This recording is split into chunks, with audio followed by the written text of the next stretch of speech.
राधे राधे दोस्तों, मैं जा रही हूँ बेटी बियाह के गाना गाने। आप लोग सुनिएगा, कमेंट में लिखिएगा कि कैसा मेरा गाना है।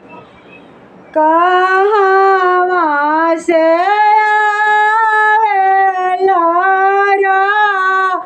तुलरे सुगाना, कहाँ में लिहले भसेड़ा,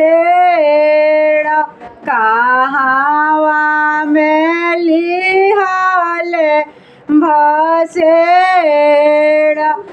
कवना बाबू चौपरिया चाड़ी बोलेला रे सुगावा, बोलेला गाही बोला, बोलेला गाही बोला। अयोध्या से आवेला तुलरे सुगावा, जनकपुर में लिहले भसेड़ा। जनक जी चौपरिया चढ़ी बोलेला रे सुगावा, बोलेला गाही बोला, बोलेला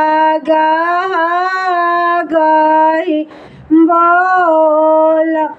किया तू खइबा सुगावा, दूध भात खोआवा, किया खइबा कतरल पान, किया खइबा कतरल पान।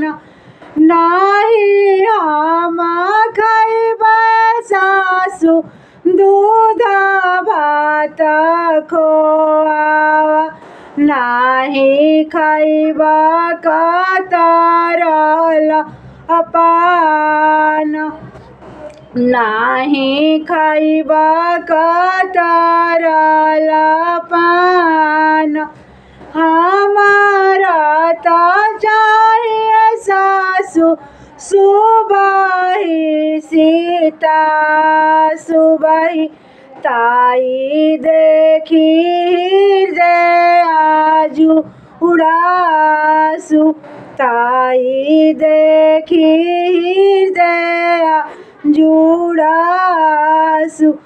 जाऊ जाऊ सुगना अपना नगरिया, हम ना देहब धियावा मोर, हम ना देहब धियावा मोर।